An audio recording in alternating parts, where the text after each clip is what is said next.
All right, happy Thursday, everybody. Welcome to Survive to Thrive. Super excited to be here. Uh, we're going to talk about pricing conversations. Actually, we're talking about strategic pricing conversations. And I've got a lot of information for you, and I've got a very short period of time to share it with you. So I'm going to go as quick as I can, which for those of you who know me well, that's not something that I do very well.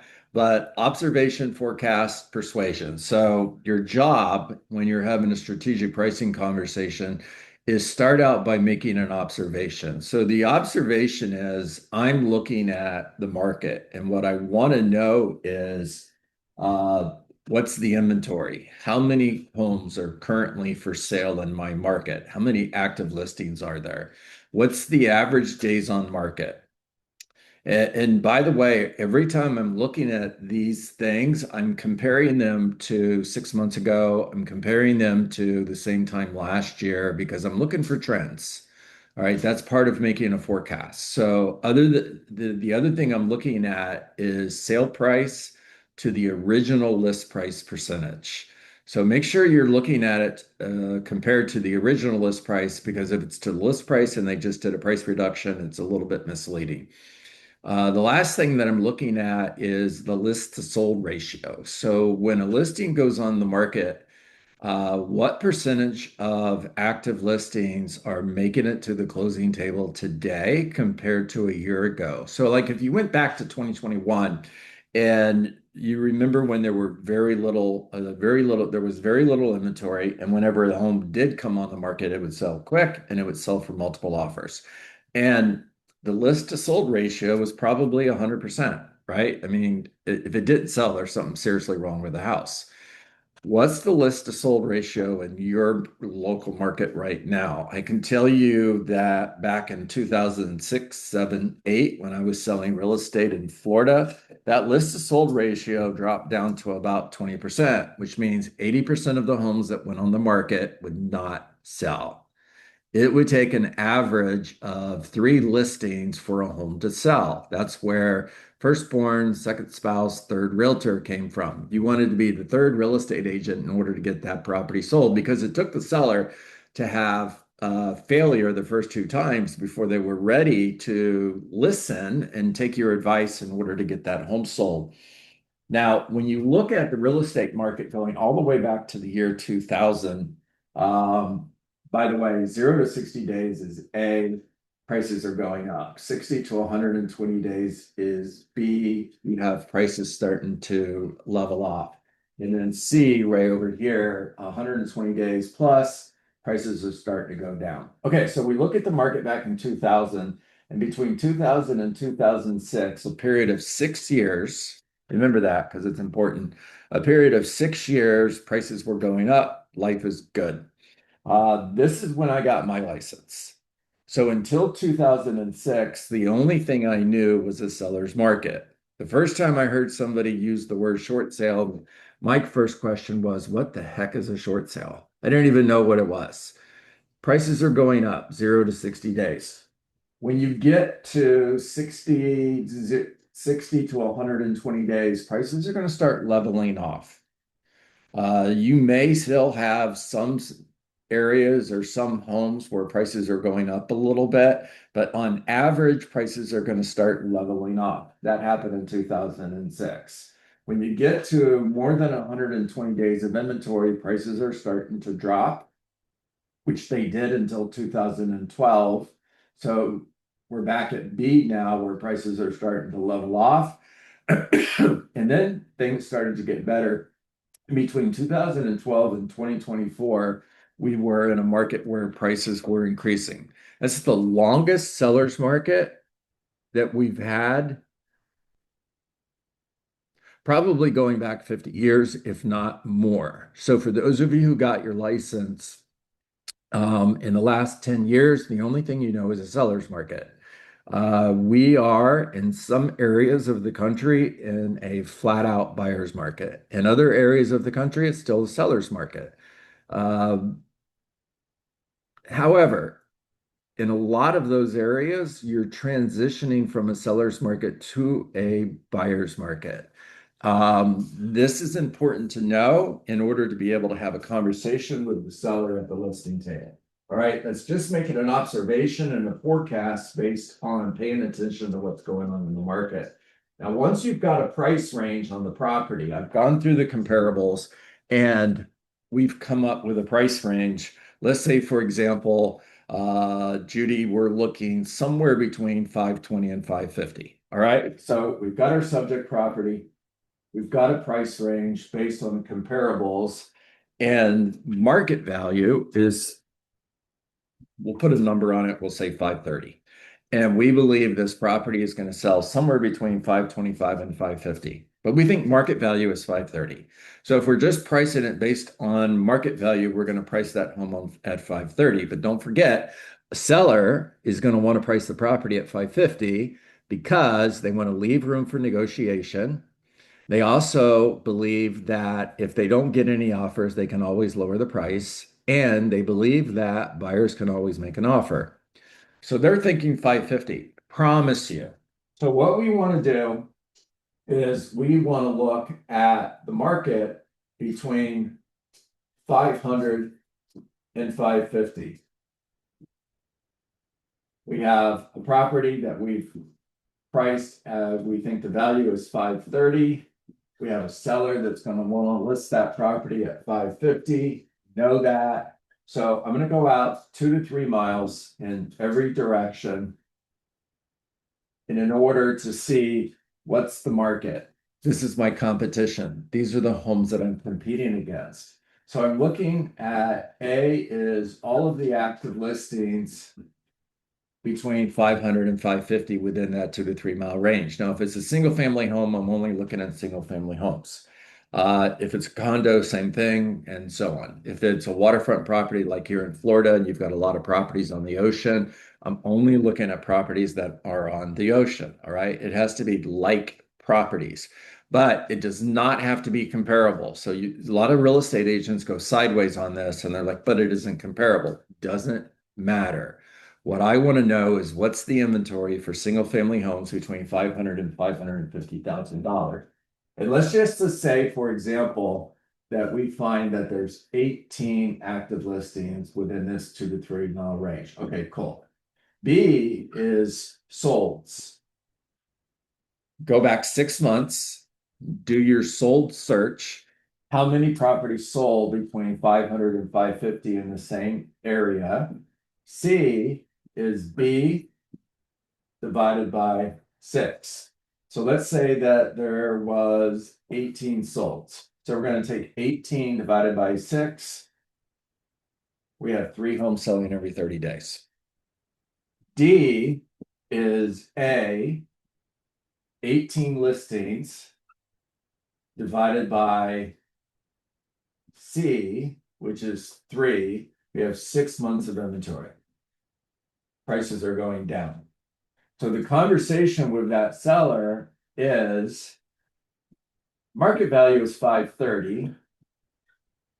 However, we have 6 months of inventory, which means prices are going down. In order to get our home sold, 530 is probably the wrong price. We need to get out in front of the market. Remember, there's a ball rolling downhill, and you could either chase it down the hill or you can get out there in front of the ball and catch it. We need to get out in front of the market in order to get your home sold. So we want to price where the market's going.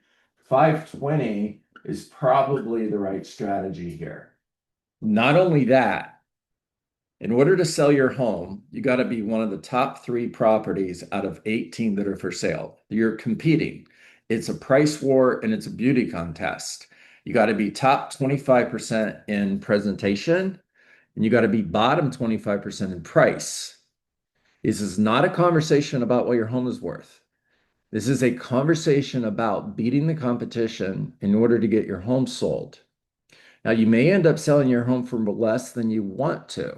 However, if you price your home high, because you could always lower the price later on, and because a buyer can always make an offer, you're going to end up chasing the market down. Now, remember, people are more motivated by winning pain than they are by going towards loss. So I want to get them to pain. And if I have a seller that says, I get it, all that makes sense, I still want 550. Michael, my greatest concern for you is not that you're going to get less money for your home than you want. My greatest concern for you is we're going to be having this same conversation 6 months from now, and it's going to be worth even less. If you're still here 6 months from now and you haven't moved, remember, logic makes us think, emotion makes us act. And you haven't moved to that home in Tampa that you want to move to in order to be closer to your parents so that your kids could be closer to the grandparents. You're still here. So you haven't spent the last 6 months enjoying time with your family. And 6 months later, we're not talking about 530. Maybe we're talking about 500. How are you going to feel about that? How low does the price have to go before you can no longer afford to sell your home? What if you wait too long and you can no longer afford to sell your home and you're still here a year from now, 2 years from now, maybe 5 years from now?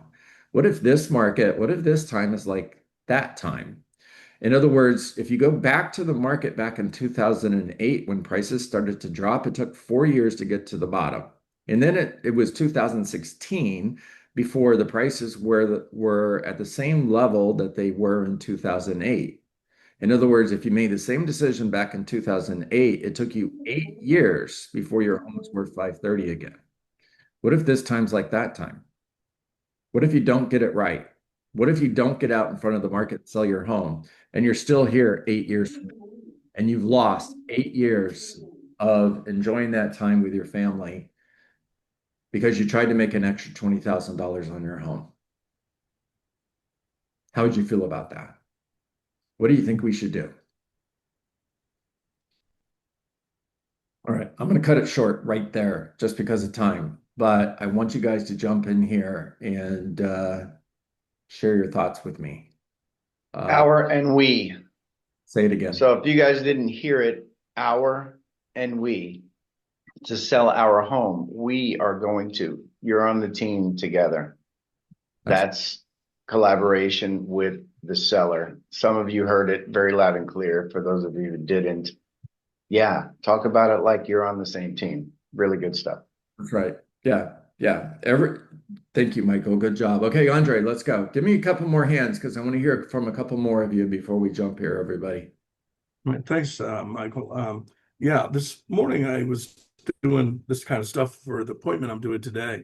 And just out of curiosity, I pulled up what was available, and there was 687 properties, and 100 of those were coming soon. Do you ever mention about the coming soon, and how do you add that into the conversation? I wouldn't use it in my math equation for the same reasons I don't use pendings in my math equation, but I definitely would mention it, Andre. Okay, very good. Thank you. Yeah. And holy cow, that's a lot of data. My gosh. Um, I don't know how large of an area you looked, but make sure you're only looking in about a 2 mile range if you're getting that. Oh, well, I do that, but I just was curious to see what was coming soon in the whole market. Oh, the whole That was market. Okay. Just remember. that was the whole market of the county, but Okay. I do the 2 miles. I do the 2 miles. All right. So for supply and demand, I got it. Okay. Totally. Yes, I Okay. was Cool. curious. All right. Brandon, Thank you. Brandon, talk to me. Angie, you're on deck. Yeah, had this discussion with a buddy of mine. He's a realtor, been a realtor for 15 years. He's selling one of his own flips. I'm an expert in that market. He said, "Hey, can you come by and just give me an opinion of value?" So later that night, last night, I reached out to him and I said, "Hey, I would suggest a list price of 530 based on comps. You might be able to push 539.9. Um, what are your thoughts?" And he said, I got that already, but I need to try 549. And I say, "Tim, buddy, you're gonna shoot yourself in the foot right now in that range." And it's crazy that you're talking about this today because in that range it's cutthroat.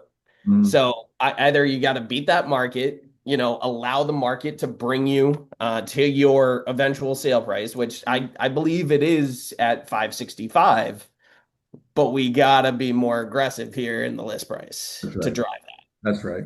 Good job, Brandon. Angie, talk to me. Michael Trelongo, you're on deck. So I just thought and wanted to point out how you hit on in 10 to 15 minutes, like every style of the disc. So, I mean, you had the numbers, you had the emotion, you had the quickness. I just want for anyone that didn't catch that to really rewatch that recording, this recording, and really see how just eloquently and beautifully it just flowed. And I just, wow, thank you for that. That was amazing. Angie, as always, I'm just a huge fan. Anything Angie teaches, you guys need to be there. Speaking of, Michael Trelongo is on that same level. Anything he teaches, you need to be there. So, Michael Trelongo, talk to me. Yeah, I just wanted to add one thing to what Andre was saying. Do you include this? Do you include that? You may want to take a good look, and when you do your search, also look up canceled and expireds, because it's a simple thing to say, here's what didn't work, right? And so if their number is in there and you see that that was canceled or expired, it's great evidence to support what you're saying. So think about adding that to that equation. And lastly, we will have our coaching at 11 today. We're going to do Ask Coach Anything, because I'm going to be in transit to a meeting with 3 pretty powerful agents to have some discussion. But we'll jump on, and we're happy to have you there. So appreciate everybody who's showing up. Love it. All right, so we're going to go out with this. Going back to Michael's comment on the canceled and the expireds, I'll actually bring a list, okay? And I've got them printed right out on paper, and I'll just simply, these are all the properties that were on the market that didn't sell. And each one of these sheets of paper is not one listing, it's a list of all the properties. There's several hundred properties in this list. These are all the homes that the market rejected. All right, that's it. Y'all make it a great day. Megan Clark, how are you doing? Thank you. I just living the dream life. I love it. I love it. All right, you guys make it a great day, everybody. Appreciate you. Thank you, Jan. Bye, everyone. Thanks. Good day, everyone. Okay. Thank you. My pleasure, man. Appreciate your time, John. Thank you. Great seeing you here, Brandon.